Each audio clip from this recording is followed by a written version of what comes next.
Donc, nous sommes dans notre grand thème, l'expérience de Gilgal, Josué 4, 19. Et le thème de cette semaine, c'est vivre la réalité du surnaturel. Vivre la réalité du surnaturel. Lorsque l'on parle de le surnaturel, on parle de tout ce qui dépasse les lois naturelles, comme on dit, ceux qui m'ont précédé. De tout ce qui dépasse, tout ce qui est naturel. Voilà pourquoi quelqu'un pouvait dire surnaturel, c'est au-dessus du naturel. Donc, on parle également des limites, ce qui dépasse les limites humaines et le monde invisible. Tout ça, c'est le surnaturel. Donc, opérant par la puissance divine de Dieu. Donc, tout ce qui dépasse le naturel, tout ce qui dépasse les limites humaines, opérant par la puissance divine de Dieu. Donc, cela inclut également donc, les miracles, cela inclut les anges, cela inclut les révélations, cela inclut également l'action du Saint-Esprit. Donc, voici un peu, en guise de définition, ce que nous attendons par surnaturel. On peut retenir tout simplement que le surnaturel, c'est ce qui est au-dessus donc du naturel, au-dessus des lois naturelles. Donc, nous allons progresser. Le Dieu que nous prions est le Dieu surnaturel. Ça, déjà, il faut le comprendre. Nous adorons, nous prions, nous appartenons à un Dieu surnaturel. Donc, il est au-dessus des lois, il est au-dessus du temps, il est au-dessus de la science. Quand la science ne peut pas, lui, il peut toujours le faire. Ce que la science, ce que la médecine, ce qu'ils ne peuvent pas accomplir, notre Dieu peut le faire. Il est donc au-dessus de toutes ces choses. Et l'Église que nous sommes, comme je l'ai dit, nous sommes donc les enfants de ce Dieu qui agit, qui opère dans le surnaturel. Voilà pourquoi dans Jean 1, 12, 13, je vais lire, mais à tous ceux qui l'ont reçu, à ceux qui croient en son nom, elle a donné le pouvoir, c'est-à-dire la parole, a donné le pouvoir de devenir enfants de Dieu. Donc nous sommes enfants de Dieu. On ne peut pas être des enfants de Dieu et être différent de notre Dieu. Un lion ne met pas au monde des chats, je reprends. Un lion ne peut mettre au monde des chats, mais il met au monde des lionceaux. Nous avons donc la dimension surnaturelle en nous. Dans notre ADN spirituel, il y a la dimension spirituelle, la dimension surnaturelle. Elle demeure en nous. Et j'aime bien également ce verset dans 1 Jean 14, 17 qui dit, tel il est, tel nous sommes. Si Dieu agit dans le surnaturel, le Dieu que nous prions, c'est le Dieu surnaturel, alors nous également, nous sommes surnaturels. Nous opérons dans le surnaturel. Alléluia. Donc, nous allons rentrer dans le petit 1, dans le grand 1. La nouvelle naissance, expérience qui nous fait entrer dans le royaume des dieux. La nouvelle naissance, l'expérience qui nous fait entrer dans le royaume des dieux. On ne peut pas être hors du royaume et espérer expérimenter le surnaturel. Pour expérimenter le surnaturel, nous devons appartenir au royaume des dieux. S'il y a surnaturel, parce que lorsqu'on parle de surnaturel, nous sommes ici dans ce qui est le royaume des dieux. Mais le surnaturel, ce n'est pas seulement dans le royaume des dieux. Il y a également le royaume des puissances des ténèbres. Mais nous restons dans le cadre du royaume des dieux. Voilà pourquoi l'une des conditions pour expérimenter, pour vivre le surnaturel, il faut d'abord expérimenter. Il faut faire, c'est ce que j'appelais ici, donc il faut faire l'expérience de la nouvelle naissance. Donc on ne peut pas être hors du royaume des dieux et puis prétendre expérimenter le surnaturel. Donc il faut d'abord naître de nouveau. Il faut donner sa vie à Jésus. Il faut se convertir au Seigneur. Il faut quitter le monde pour le monde, donc pour la vie chrétienne. Il faut se donner à Dieu. Il faut laisser le Saint-Esprit opérer en nous, faire, opérer des transformations en nous, devenir chrétiens et commencer à vivre une vie qui honore Dieu. On ne peut pas prétendre expérimenter le surnaturel loin de Dieu. Donc il faut être dans sa maison. Il faut faire partie des enfants de Dieu, du Dieu surnaturel, pour vivre la réalité du surnaturel, ou encore pour commencer à vivre la réalité du surnaturel. Avant de me convertir, j'aime bien les témoignages et c'est ce que Dieu a fait dans ma vie. Nous sommes dans les années 96 par là. 96, je crois bien, oui, 96. Et j'étais malade. J'avais une maladie qui m'a vraiment tourmenté, qui m'a oppressé pendant 2 ans. Même les médecins se demandaient ce que j'avais. Et lorsque je me suis déplacé donc de cette ville pour venir ici à Libreville, je vais rencontrer le Seigneur. Et quand je rencontre le Seigneur avec le prophète Rostand, l'évangéliste Roland Momossi et l'apôtre Fabrice Alumba, que vous connaissez déjà, dans ce lycée. Donc, ils me prêchent l'évangile et je me convertis. Quand je me convertis, je vais lire un verset dans le livre des gens qui dit, si mes paroles demeurent en vous et si vous demeurez en moi, demandez tout ce que vous voudrez et je le ferai. J'ai dit à Dieu, Seigneur, tes paroles sont à moi. Elles demeurent en moi, mais je suis malade.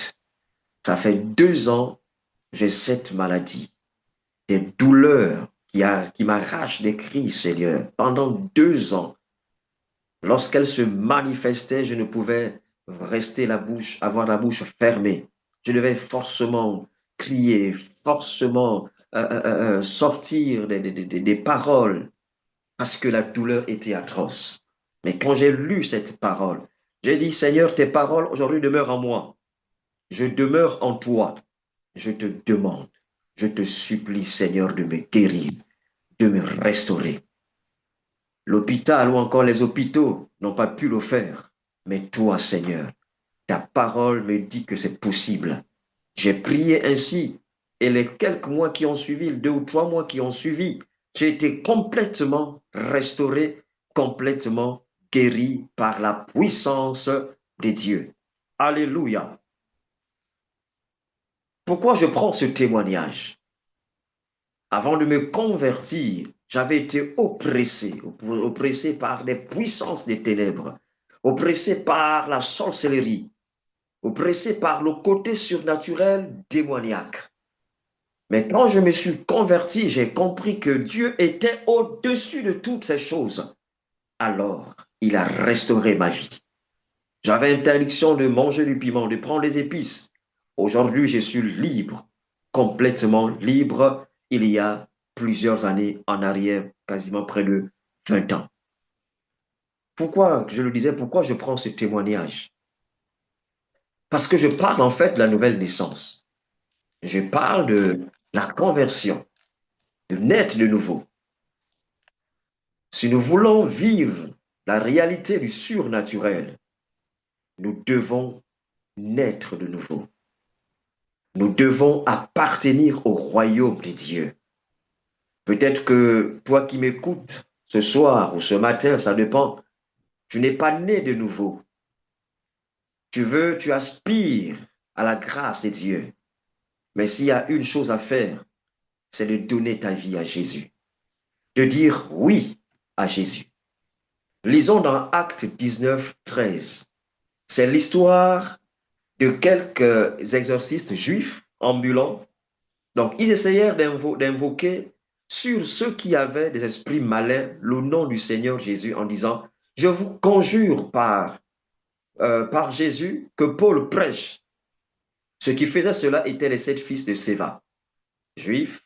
l'un des principaux sacrificateurs. L'esprit malin leur répondit, je connais Jésus, je sais qui est également Paul, mais vous, qui êtes-vous?